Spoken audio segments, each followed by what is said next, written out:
지금 당장 서울로 날아가시오. 중동의 국왕들과 서방의 전략가들이 저마다 백지수표를 손에 들고 한국행 비행기에 몸을 싣고 있습니다. 마치 먼 나라의 역사책 속 이야기처럼 들렸던 전쟁 특수.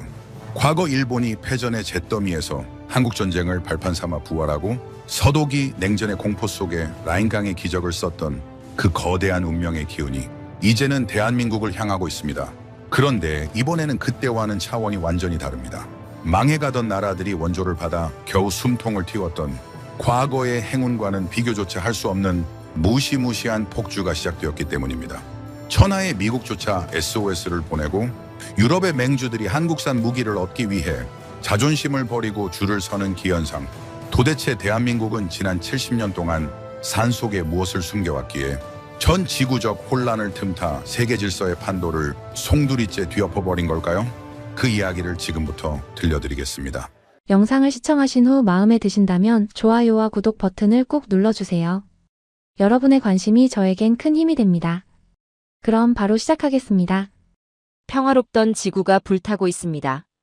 유럽 한복판에 포탄이 떨어지고 중동 상공엔 미사일이 교차하며 남미의 밀림 위로 전투기 편대가 날아다니죠. 저마다의 이해관계가 얽히고 설키는 상황에서 누군가는 쓰러지고 누군가는 상대를 밟고 올라서겠죠. 저는 MIT 정치경제학과 3학년 라이언 밀러입니다. 미국이 이란을 공격했고 저는 그 혼란을 뉴스 화면으로 지켜봤습니다. 수많은 사상자가 생겼고 중동 전체가 불길에 휩싸였죠. 그때 국제안보의 권위자인 마커스 스틸 교수님이 이란 침공을 주제로 강의를 연다는 소식을 들었습니다. 저는 곧바로 강당으로 달려갔죠. 강당 문을 밀어젖히는 순간 숨이 턱 막혔습니다. 200석이 넘는 좌석은 이미 빈자리가 없었고 복도와 계단 사이사이까지 학생들이 빽빽하게 들어차 있었죠. 저는 맨 앞줄 가장자리에 간신히 자리를 잡았습니다. 마커스 스틸 교수님이 강단 위에 오르셨습니다. 미국이 이란을 공격했습니다.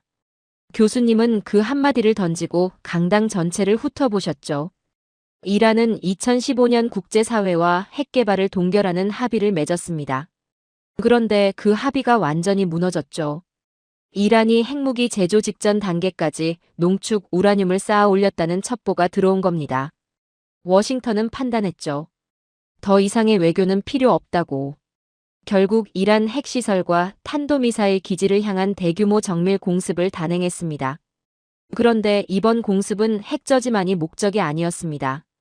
요르단과 시리아 내 미군 기지를 지속적으로 공격해온 이란 지원 민병대의 무기 저장고를 파괴하고 홍해 항로를 위협하는 후티 반군의 보급로를 끊기 위한 목적도 함께 담겨 있었죠.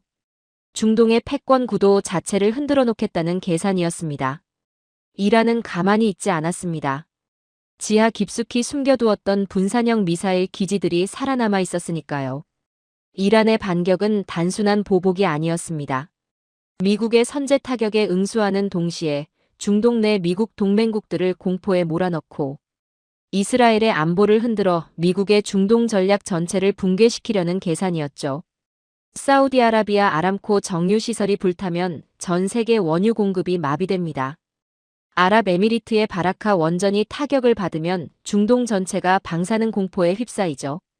이란은 바로 그 급소를 노렸습니다. 실제로 아랍에미리트를 향해 단 3일 만에 탄도미사일 186발과 자폭드론 812대가 쏟아졌습니다. 외국인 3명이 사망하고 72명이 부상을 입었죠. 이스라엘과 미국의 공습에 대한 보복의 화살이 방어 태세를 갖추지 않던 민간 영토를 향해 무차별적으로 쏟아진 겁니다. 강당한 어딘가에서 낮은 탄식이 새어나왔습니다. 패트리엇이 비명을 질렀습니다. 드론과 미사일이 뒤섞인 혼합 공격 앞에서 처리 용량의 한계에 부딪힌 겁니다. 전 세계 최강이라 불리는 미국제 방공 시스템이 바로 그 순간 제 기능을 잃었죠. 교수님의 목소리가 한 톤 낮아졌습니다. 그런데 그 순간 아랍에미리트의 하늘을 지켜낸 건 미국제가 아니었습니다. 한국산 천궁2였습니다. 2022년 4조 6천억 원 규모의 계약을 통해 수출된 천궁2가 아랍에미리트 방공망의 핵심 허리를 담당하고 있었던 겁니다. 미국의 사드가 고고도를 커버하고 패트리엇이 중고도를 맞는 사이 그 빈틈을 천공투가 촘촘하게 채웠죠. 단 하나의 다기능 레이더가 수백 개의 표적 중에서 진짜 위협인 탄도탄만을 정확하게 골라냈습니다. 콜드 런칭으로 솟구친 유도탄이 음속을 넘어 날아가 적 탄두에 그대로 꽂혔죠. 공중에서 탄두를 직격 요격하는 방식입니다. 결과가 어떻게 나왔는지 아십니까? 아무도 대답하지 않았습니다. 탄도미사일 186발 중 172발 요격, 요격률 92.4%. 자폭드론 812대 중 755대 격추, 격추율 93%입니다. 강당이 굳어버렸죠. 미국의 패트리엇 PAC-3조차 실전에서 단 한 번도 도달해 본 적 없는 수치입니다. 더군다나 천공투는 패트리엇보다 가볍고 반응 속도가 빠르며 유지비는 절반 수준이에요. 패트리엇 요격 미사일 한 발이 약 53억 원인데 천공투는 한 발에 약 20억 원이죠. 가격은 절반도 안 되는데 성능은 그것을 넘어선 겁니다. 한 학생이 손을 들었습니다. 교수님, 천공투가 그 정도 성능이라면 미국은 왜 이걸 미리 견제하지 않았나요? 견제했습니다. 2010년대 초반 한국이 독자적인 고고도 요격 기술을 개발하겠다고 선언했을 때 미국은 기술 협력을 거부했죠. 불가능하다고 봤으니까요. 그런데 한국 연구진은 오히려 그것을 계기로 완전 자립형 방공 체계를 만들겠다고 결심했습니다. 유도장치, 추진체, 탐지 레이더, 소프트웨어까지 88% 이상을 국산화하는 데 성공했죠. 실사격 시험 43회 중 42회 명중, 명중률 97.6%. 이게 한국이 독자적으로 만들어낸 수치입니다. 요격 성공 직후 아랍에미리트 왕실이 한국에 전문을 보냈습니다. 내용은 이겁니다. 이미 계약된 8개 포대의 조기 납품을 위해 수단과 방법을 가리지 마라. 미사일 재고 전량을 구매하겠다. 교수님이 강단을 천천히 가로질러 걸으셨습니다. 사우디아라비아는 현재 한국 공군용으로 제작 완료된 인도분을 자기들한테 먼저 넘겨달라고 요청했습니다. 기존 계약금의 20%를 긴급 조달 프리미엄으로 얹겠다면서요. 이라크는 총리 직속 안보보좌관을 단장으로 한 특사단을 한국행 전세기에 태웠죠. 목적은 단 하나였습니다. 우리에게도 방패를 팔아라. 중동 국가들이 미국 무기 대신 한국산을 선택하는 이유가 단순히 가격 때문이라고 생각하십니까? 아닙니다. 미국 무기는 의회 승인과 정치적 조건이 붙습니다. 인권 문제, 외교 관계, 동맹 논리가 거래에 끼어들죠. 반면 한국은 정치적 조건을 달지 않습니다. 계약하면 납품하고 납품하면 즉시 전력화됩니다.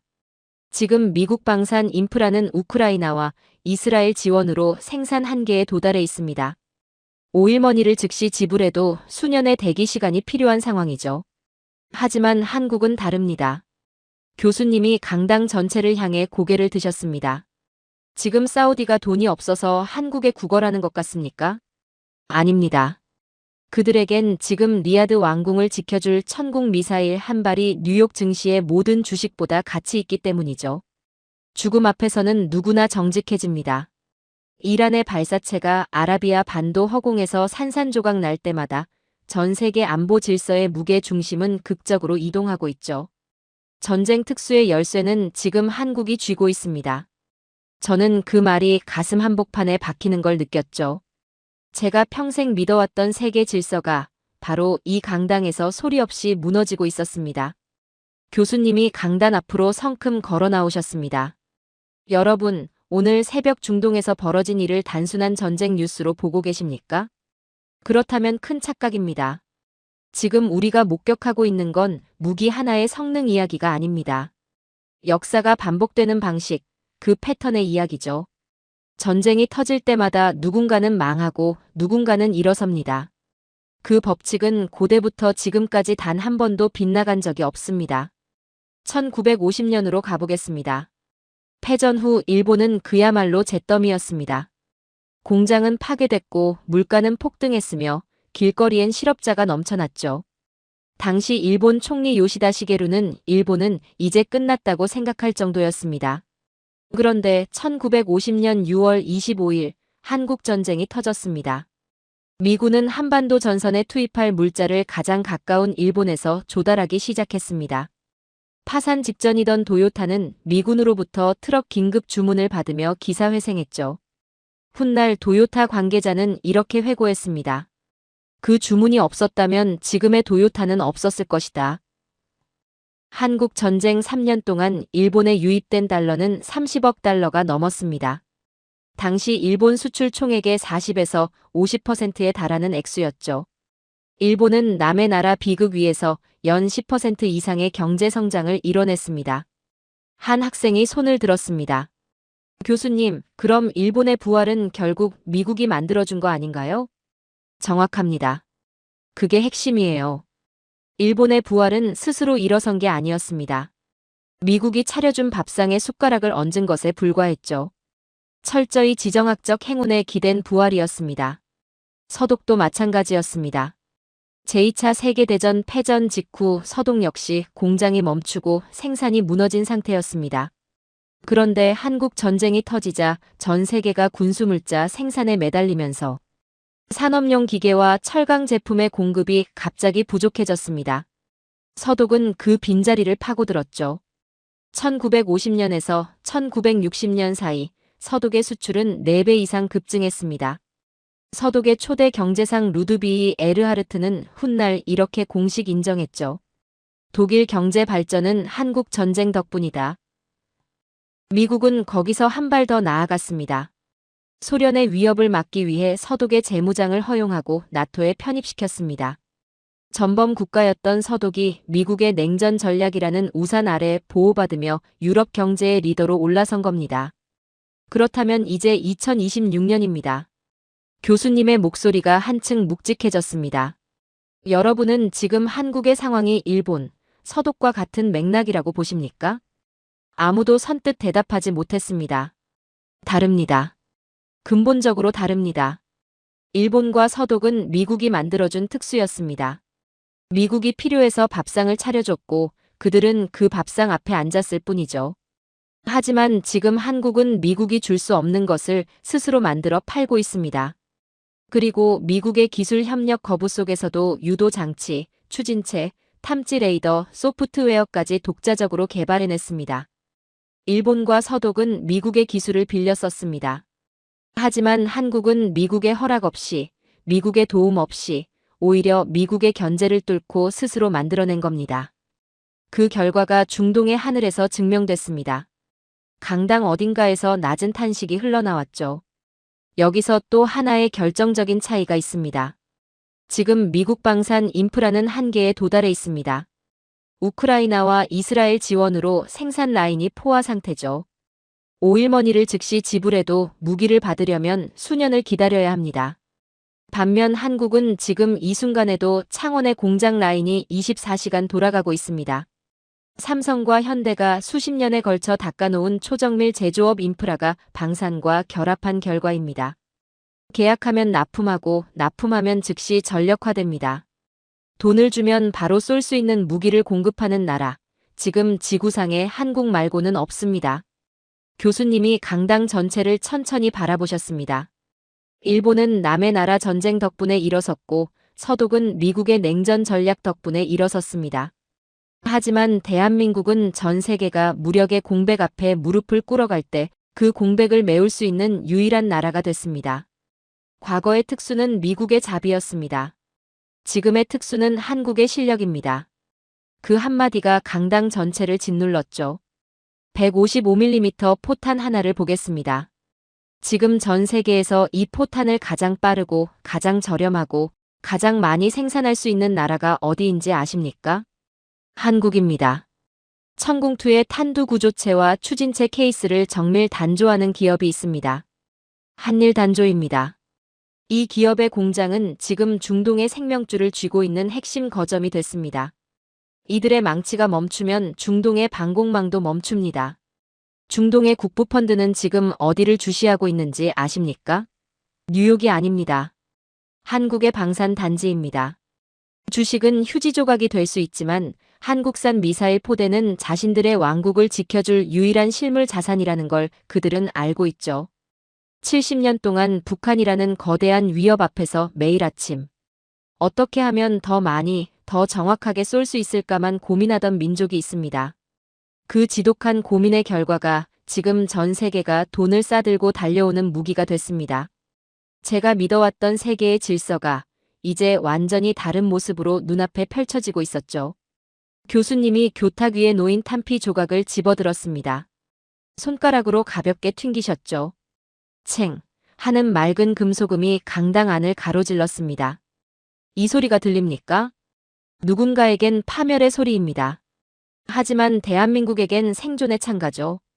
오늘 새벽 아랍에미리트 하늘에서 이란의 미사일이 산산조각 났습니다. 그런데 여러분, 한 가지 이상한 점이 있습니다. 사우디와 아랍에미리트가 지금 한국군에 배치될 예정인 천공투 포대를, 심지어 이미 한국군이 운용 중인 포대까지 제발 먼저 넘겨달라고 애걸하고 있습니다. 여기서 당연한 의문이 생기죠. 그걸 내주면 한국의 안보는 누가 지킵니까? 교수님이 강당을 천천히 훑어보셨습니다. 대답은 간단합니다. 전혀 문제 없습니다. 강당 안이 술렁였습니다. 한국은 자국 방어용 물량을 일부 내어주고도 북한을 서너 번은 초토화할 수 있는 과잉 화력 상태입니다.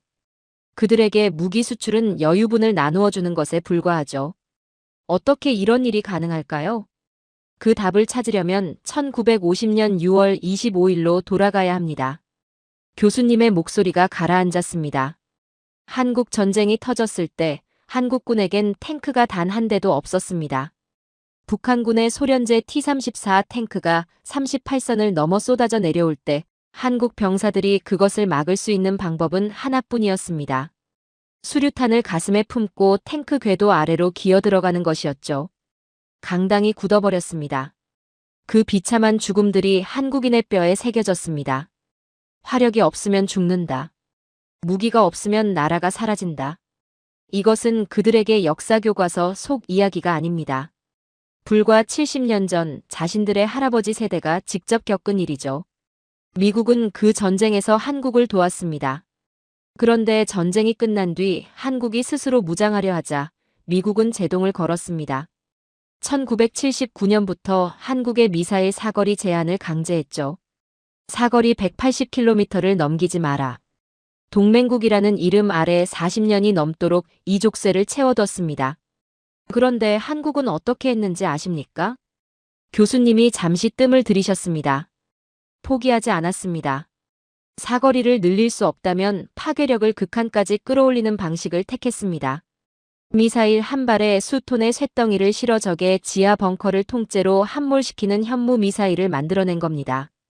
세계 안보 역사에서 유례를 찾을 수 없는 방식이었죠. 족쇄를 차고도 괴물을 만들어낸 겁니다. 한 학생이 손을 들었습니다. 교수님, 그 제약이 오히려 한국의 기술을 더 독특한 방향으로 진화시킨 건가요? 바로 그겁니다. 제약이 창의를 낳았습니다. 미국이 문을 걸어 잠글수록 한국은 다른 창문을 찾았습니다. 막힌 길 앞에서 주저앉는 대신 아무도 가지 않은 길을 스스로 뚫었죠. 그리고 결국 그 길 끝에서 나온 무기들이 지금 전 세계가 돈을 싸들고 사러 오는 물건이 됐습니다. 국토의 70%가 산악지대인 한국은 보이지 않는 적을 죽이는 법에 집착했습니다. 그 결과물이 세계 최강의 자주포 K9입니다. 미군이 값비싼 정밀 유도탄 한 발을 쏠 때 한국군은 그 돈으로 포탄 10,000발을 산맥에 쏟아붓는 방식을 택했죠. 한국이 보유한 155mm 포탄의 양이 얼마인지 아십니까? 유럽 전체의 비축량을 압도합니다. 강당 어딘가에서 다시 탄식이 새어나왔습니다. 한국은 전 세계 민주주의 국가 중 인구 대비 가장 많은 포병 전력을 보유하고 있습니다. 그들에게 무기란 적절한 수준을 유지하는 도구가 아닙니다. 압도적으로 뭉개버리기 위해 존재하는 것이죠. 이 민족에게 전쟁 억지력이란 균형이 아니라 상대가 감히 엄두를 내지 못하게 만드는 공포 그 자체입니다. 그리고 천공투 이야기로 돌아오겠습니다. 천공투의 탄두 구조체와 추진체 케이스를 만드는 기업이 있습니다. 한일 단조 이야기를 다시 해보죠. 이 기업이 하는 일을 단순히 부품을 깎는 작업이라고 생각하면 오산이죠. 섭씨 1000도가 넘는 열기 속에서 고온의 압력으로 금속의 밀도를 극한까지 끌어올립니다. 음속의 5배를 견디는 뼈대를 만드는 겁니다.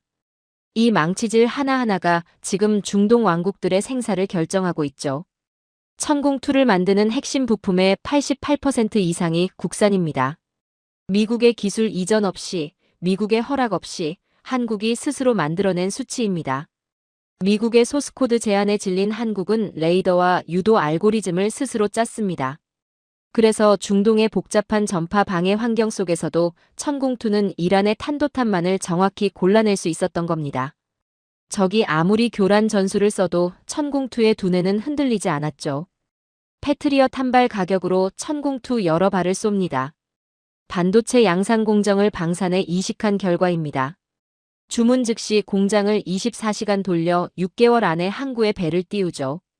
미국과 유럽이 인도까지 몇 년씩 걸린다고 할 때 한국은 6개월을 말합니다. 그리고 한 가지 더. 교수님의 목소리에 힘이 실렸습니다. 한국의 무기는 실험실에서 태어나지 않습니다. 매일 북한의 포구와 마주보는 최전방에서 다듬어집니다. 70년간 이어진 실전 대치 상황이 한국산 무기의 소프트웨어를 가장 가혹한 환경에 최적화시켰죠.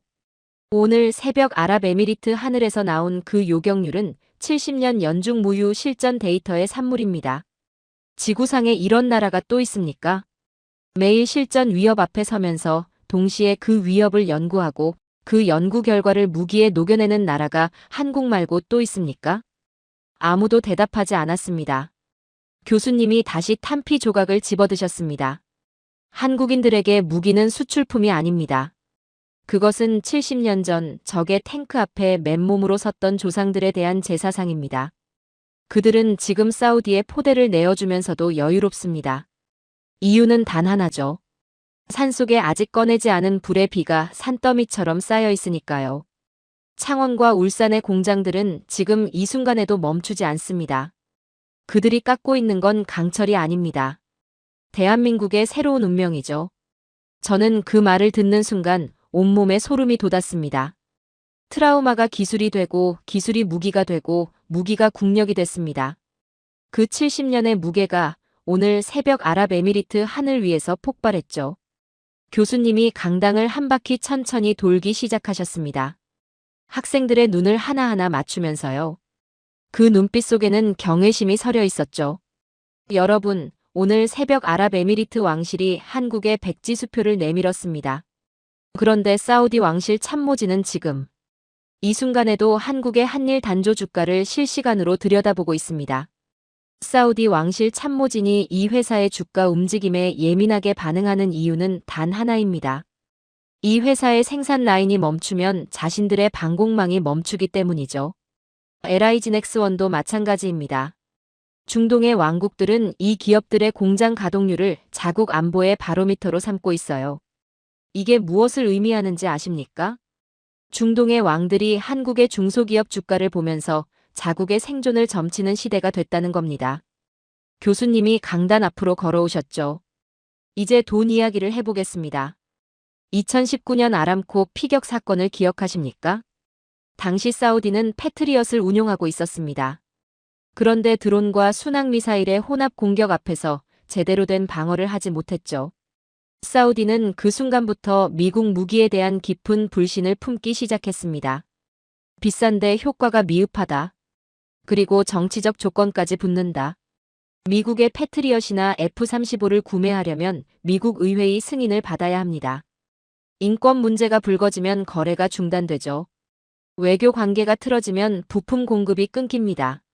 미국이 정치적으로 불편하다고 판단하면 이미 계약된 무기도 인도가 늦어지고요.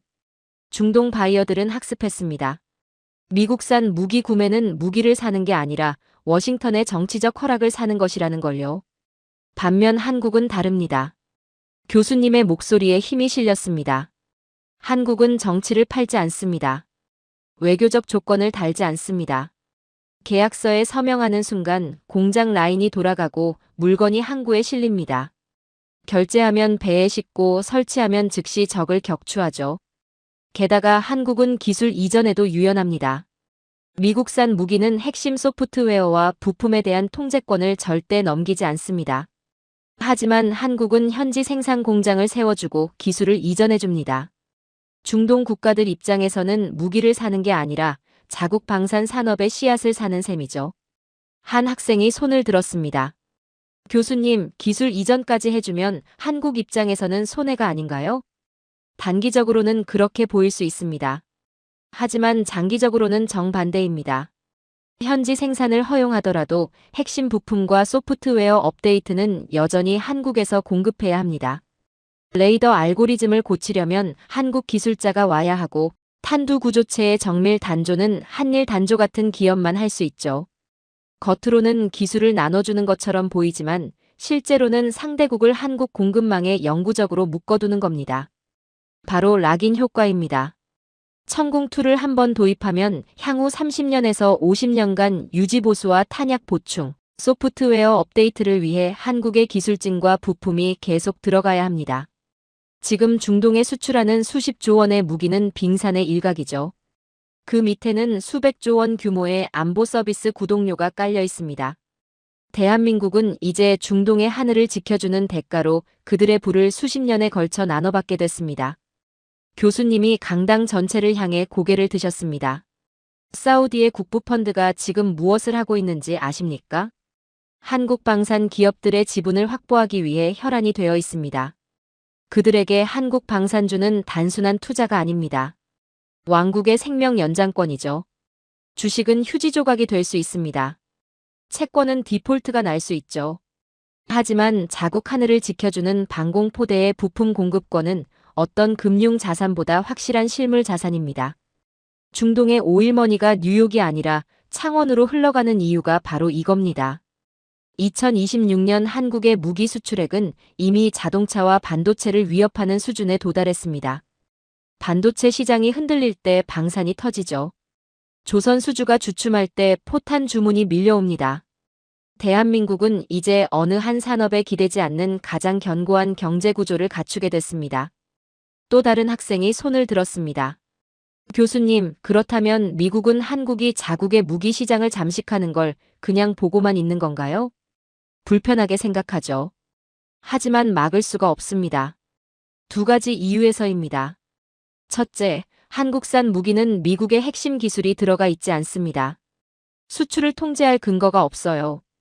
둘째, 지금 미국 자신이 재고 부족으로 동맹국들에게 무기를 제때 공급하지 못하고 있습니다. 한국이 그 공백을 메워주고 있으니 대놓고 반대할 수도 없는 상황이죠. 오히려 미국은 한국의 생산 능력에 기대야 하는 처지가 됐습니다. 미국의 원조를 받아먹고 살던 나라가 이제는 전 세계부의 원천인 오일머니를 역으로 빨아들이는 블랙홀이 됐습니다. 제국의 부는 이동했습니다. 바로 한국으로요. 저는 그 말의 무게를 온몸으로 받아냈습니다. 제가 평생 당연하게 여겼던 세계의 질서가 이 강당 안에서 조용히 그리고 돌이킬 수 없는 방식으로 뒤집히고 있었죠. 여러분, 착각하지 마십시오. 대한민국은 단순히 무기를 파는 장사꾼이 아닙니다. 그들은 지금 전 세계의 안보 표준을 새로 쓰고 있습니다. 자신들의 화력 아래 전 세계의 평화를 강제로 복종시키고 있는 조용한 정복자들이죠. 과거 전 세계 국가들은 생존을 위해 워싱턴의 눈치를 봐야 했습니다. 미국이 허락해야 무기를 살 수 있었고 미국이 끄덕여야 동맹이 유지됐죠. 세계 안보의 배급권은 철저하게 워싱턴이 쥐고 있었습니다. 그런데 지금 미국은 우크라이나, 중동, 대만이라는 세 개의 전선을 동시에 감당하지 못하고 있습니다. 재고는 바닥나고 공장은 포화 상태고 동맹국들에게 줄 무기가 없죠. 그 순간 한국이 등장했습니다. 미국이 줄 수 없는 것을 한국이 즉시 공급하기 시작했죠. 이것은 단순한 무기 판매가 아닙니다. 미국이 독점하던 세계 안보의 배급권이 한국의 손으로 넘어갔음을 의미하죠. 이제 중동과 유럽의 국가들은 백악관이 아닌 한국 국방부의 인도 일정표를 보며 자국의 운명을 점칩니다. 한 학생이 손을 들었습니다. 교수님, 그건 과장이 아닌가요? 미국의 군사력은 여전히 압도적이지 않나요? 군사력과 공급력은 다릅니다. 미국의 군사력이 압도적이라는 건 맞아요. 하지만 지금 세계가 필요로 하는 건 10년 뒤에 나올 최첨단 무기가 아닙니다. 당장 내일 하늘을 지켜줄 방공포대고 당장 이번 주 전선에 보낼 포탄이죠. 그걸 지금 당장 줄 수 있는 나라는 한국뿐입니다. 한국은 무기만 파는 게 아닙니다. 무기를 팔고 나서도 그 나라의 방공망 전체를 한국 시스템으로 통합해버리죠. 폴란드는 K2 전차와 K9 자주포를 도입하면서 현지 생산 라인까지 한국과 함께 구축했습니다. 아랍에미리트는 천궁2 도입 이후 방공 운용 교리 자체를 한국 방식으로 바꿨죠. 사우디는 한국 기술진 없이는 자국 방공망을 유지할 수 없는 구조가 됐습니다. 한국산 무기를 사용하는 국가들은 이제 한국의 부품과 소프트웨어 없이는 전쟁을 치를 수 없습니다. 대한민국은 총 한 발 쏘지 않고도 전 세계 주요 전략 거점들의 생사여탈권을 쥔 보이지 않는 제국이 된 겁니다. 폴란드, 아랍에미리트, 사우디로 이어지는 이 흐름을 강철 벨트라고 부릅니다. 한국을 중심으로 한 새로운 안보 블록이죠. 이 블록에 편입된 국가들은 한국과의 관계가 악화되는 순간 자국 방공망이 마비됩니다. 외교적 압박보다 훨씬 강력한 종속 관계가 만들어진 겁니다. 총성 없는 정복입니다. 방산으로 벌어들인 천문학적인 자본은 다시 한국의 첨단 기술 투자로 이어집니다. 인공지능 기반 무인 전투체계, 6세대 전투기, 독자적인 우주 항공 기술로 재투자되죠. 이미 세계 최고 수준인 한국의 제조업 역량이 방산이라는 연료를 만나면 다른 나라들이 추격할 엄두조차 내지 못하는 기술 격차가 발생합니다. 한국은 안보 공급망의 절대적 지배자가 되는 겁니다. 천궁2가 방패라면 한국에는 창도 있습니다. 현무 미사일입니다. 미사일 사거리 제한이 사라진 지금 한국은 세계 최고 수준의 탄도미사일 기술을 보유하게 됐습니다. 현무 미사일은 핵무기 없이도 적의 지하 깊숙한 곳까지 물리적으로 파괴하죠. 지하 수십 미터 벙커 안에 숨은 지휘부도 현무 앞에서는 안전하지 않습니다.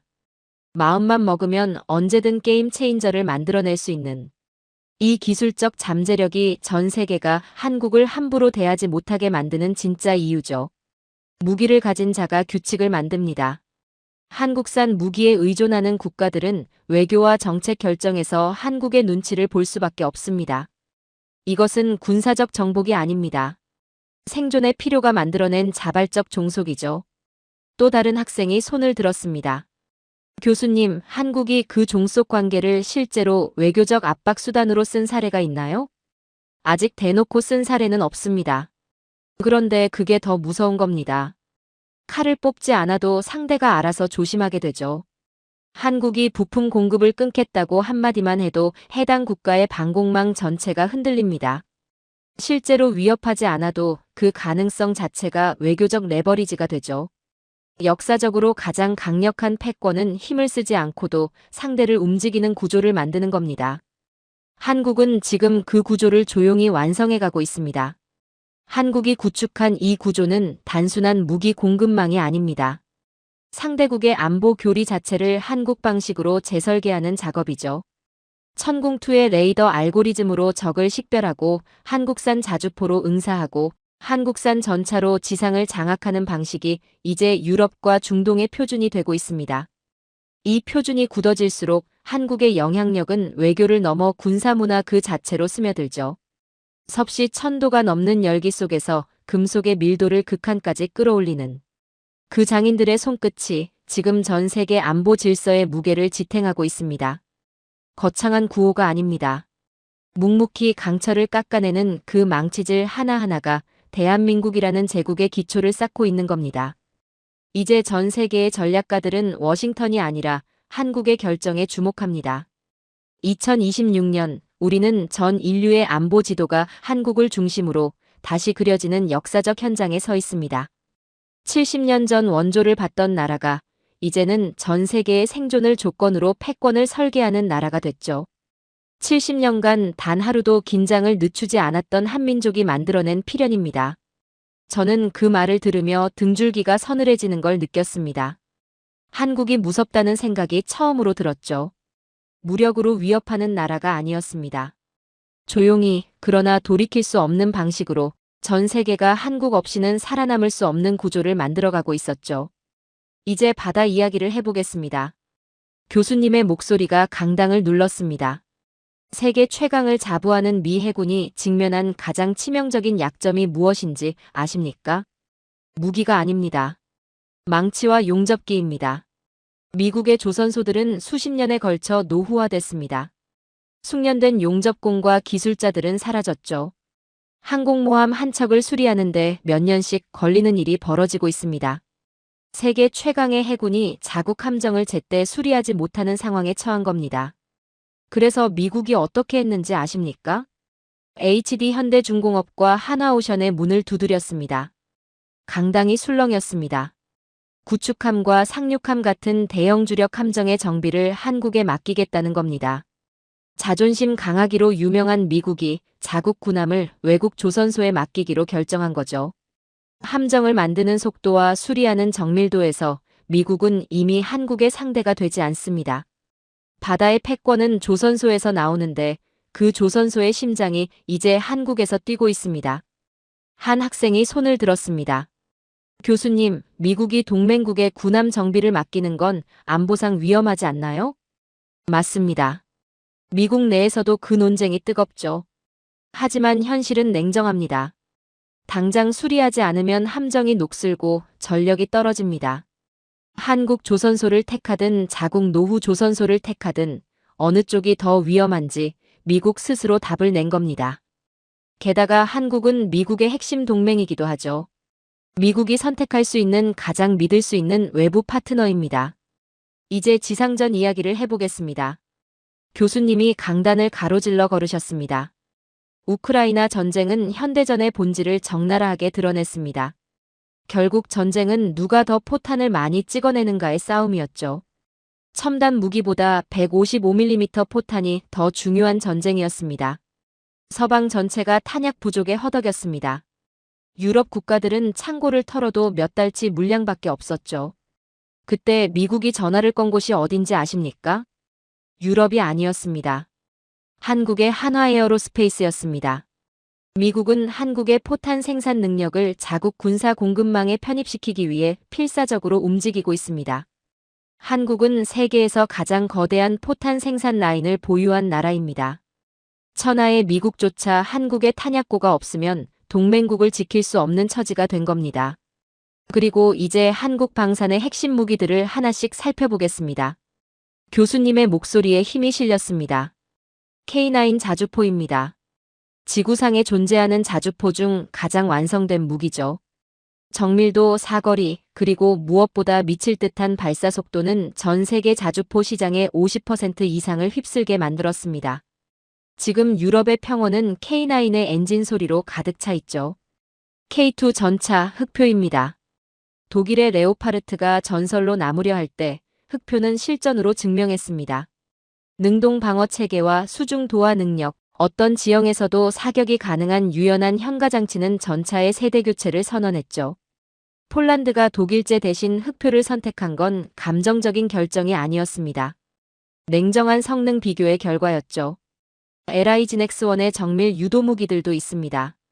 비궁, 신궁 등 한국의 유도탄들은 저렴하면서도 치명적입니다. 개미떼처럼 몰려오는 드론과 고속정들을 가성비 좋게 격파하는데 이만한 대안이 없죠.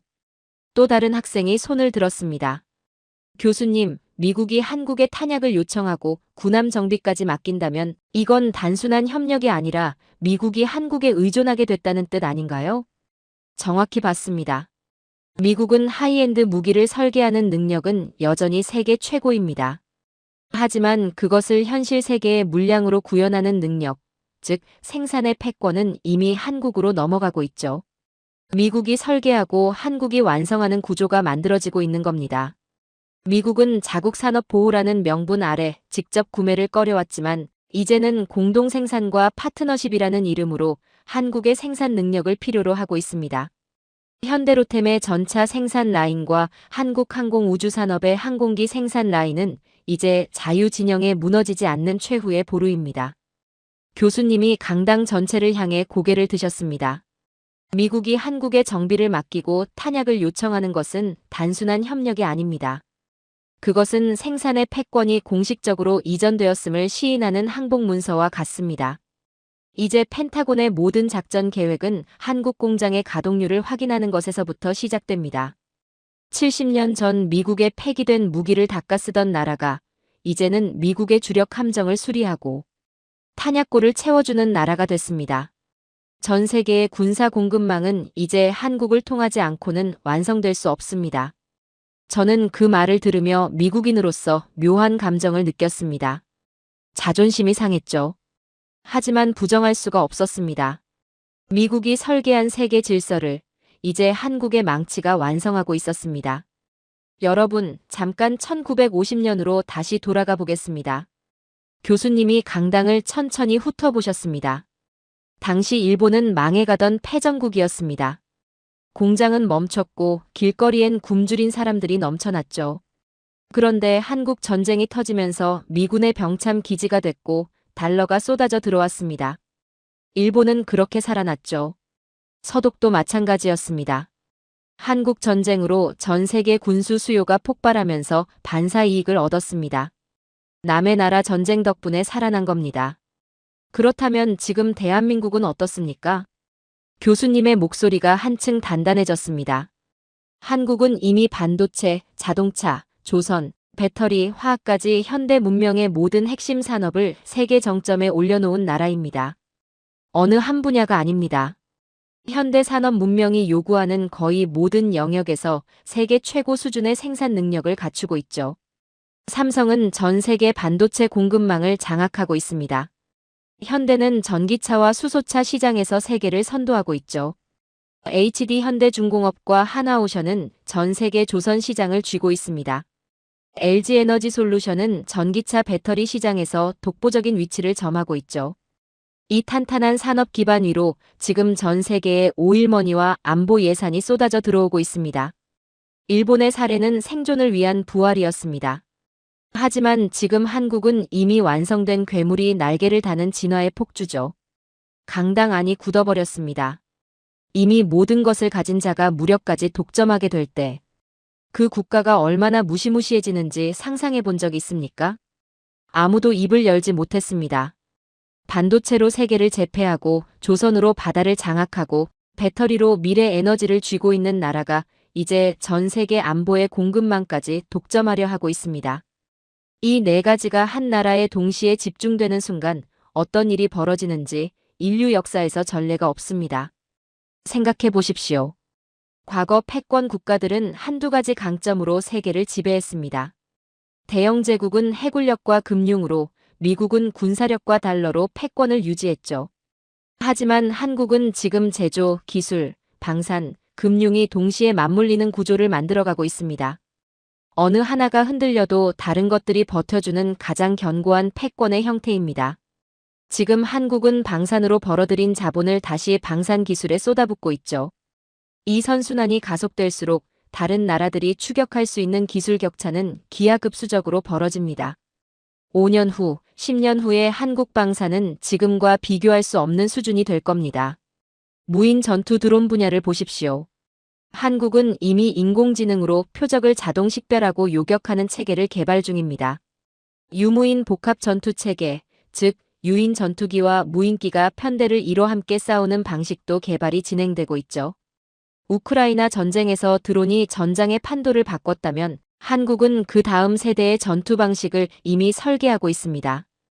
교수님의 목소리가 강당을 울렸습니다.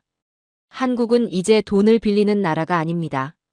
전 세계의 안보를 담보로 돈을 빌려주는 나라가 됐습니다. 전 세계 안보 예산이 한국으로 흘러들어가면서 한국은 전 세계 금융시장의 새로운 중심축이 되고 있죠. 한일 단조 이야기를 다시 하겠습니다.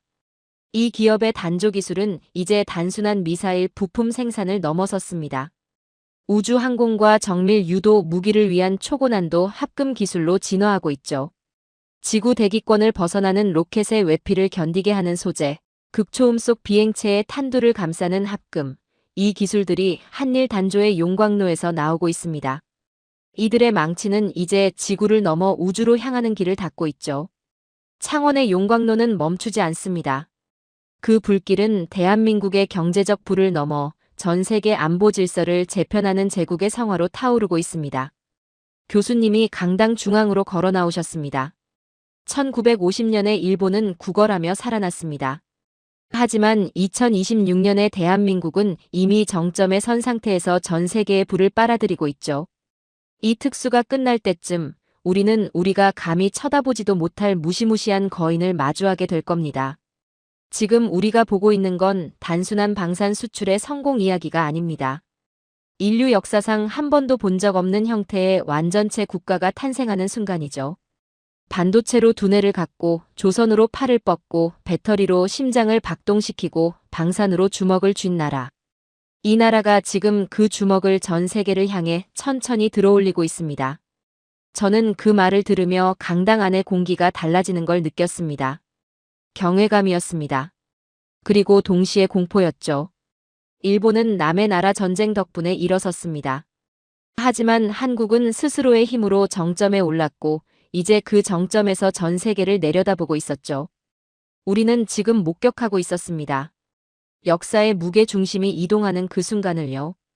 이제 세계 지도를 펼쳐보겠습니다. 교수님의 목소리가 강당 전체를 눌렀습니다. 중동만 보고 계십니까? 그렇다면 나무만 보고 숲을 못 보는 겁니다. 지금 한국산 무기는 6대주를 뒤덮고 있습니다. 이건 비유가 아닙니다. 실제로 벌어지고 있는 일이죠.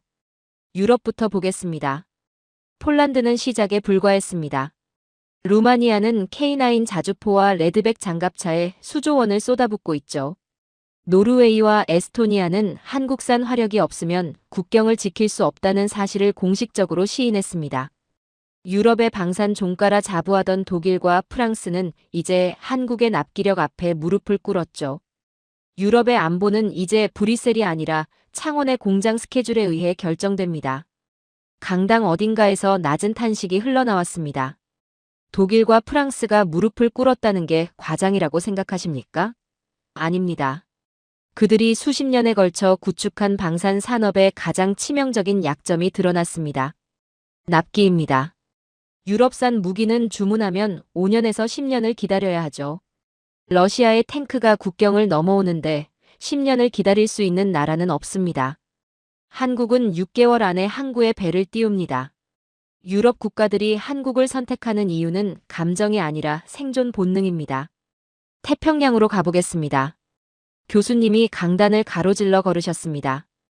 호주가 왜 독일제 장갑차를 버리고 한국의 레드백을 선택했는지 아십니까? 단순히 싸서가 아닙니다.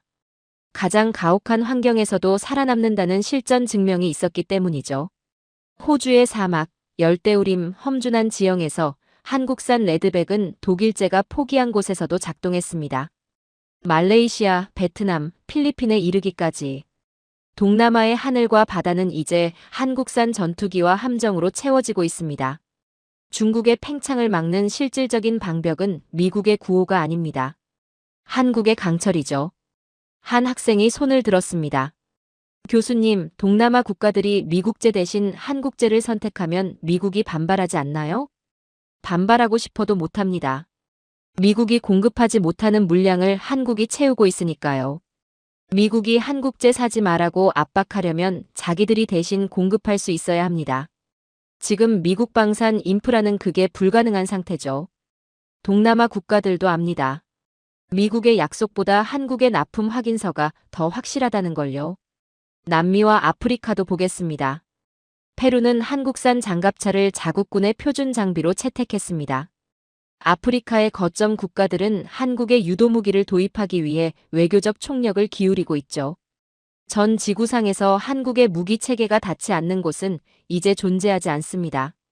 이것은 단순한 수출이 아닙니다. 교수님의 목소리가 낮아졌습니다. 전 인류의 안보가 메이드 인 코리아라는 단 하나의 표준으로 통합되고 있는 겁니다. 일주일입니다. 교수님이 그 말을 한 번 더 강조하셨습니다. 한국의 공장이 멈추면 전 세계 전선이 일주일 안에 침묵합니다. 이게 지금 대한민국이 가진 실제 권력의 크기입니다. 또 다른 학생이 손을 들었습니다. 교수님, 그렇다면 한국이 특정 국가의 포탄 공급을 끊으면 그 나라는 전쟁을 지속할 수 없다는 말인가요? 이론적으로는 그렇습니다. 물론 한국이 그런 선택을 함부로 하지는 않겠죠. 하지만 그 가능성이 존재한다는 사실 자체가 엄청난 외교적 레버리지가 됩니다. 상대국은 항상 그 가능성을 염두에 두고 한국을 대해야 하는 겁니다. 총을 쏘지 않아도 총을 들고 있다는 사실만으로 협상의 판도가 바뀌는 것과 같은 이치죠. 교수님이 강당 전체를 향해 고개를 드셨습니다. 이제 세계 지도를 다시 그리십시오. 모든 화력의 시작점과 모든 안보의 종착역은 이제 한국으로 수렴됩니다. 이미 정점에 선 거인이 전 세계의 생존권을 쥐고 흔드는 무시무시한 시대가 시작됐습니다. 24시간 불이 꺼지지 않는 창원의 용광로. 그곳에서 뿜어져 나오는 열기가 전 지구의 온도를 결정하고 있습니다. 2026년 전 세계의 자본과 기술, 그리고 생존의 의지는 단 한 곳으로 수렴됩니다. 이제 실체가 보이나요? 왜 중동의 왕들이 백지수표를 내밀고 유럽의 장군들이 창원 공장 스케줄을 확인하는지. 대한민국은 이제 단순한 국가가 아닙니다. 물리적 힘의 근원 그 자체죠. 아무도 자리에서 일어나지 않았죠. 저도 마찬가지였습니다. 강의가 끝났지만 아무도 이 공간을 떠날 수 없었습니다. 우리는 방금 역사의 전환점을 목격했습니다. 70년 전 비참한 패전의 잔해를 깎던 그 망치가 이제는 전 세계의 부와 권력을 재편하는 제국의 직인을 찍고 있었습니다. 대한민국의 시간이 시작됐습니다. 오늘의 사연은 여기까지입니다. 70년 전 폐허 속에서 강철을 깎던 망치 소리는 이제 전 지구의 안보를 설계하는 장엄한 교향곡이 되어 울려 퍼지고 있습니다. 세계는 이제 깨달았습니다. 평화는 구걸하는 것이 아니라 24시간 불이 꺼지지 않는 한국의 용광로에서 빚어지는 압도적 화력으로 증명된다는 사실을 말입니다. 2026년 인류의 생존권을 쥔 새로운 로마, 대한민국의 시간은 이제 막 시작되었습니다. 이 거대한 문명의 축이 이동하는 현장을 우리는 똑똑히 목격하고 있습니다. 긴 영상 시청해주셔서 감사합니다. 내일은 더 좋은 영상으로 찾아오겠습니다.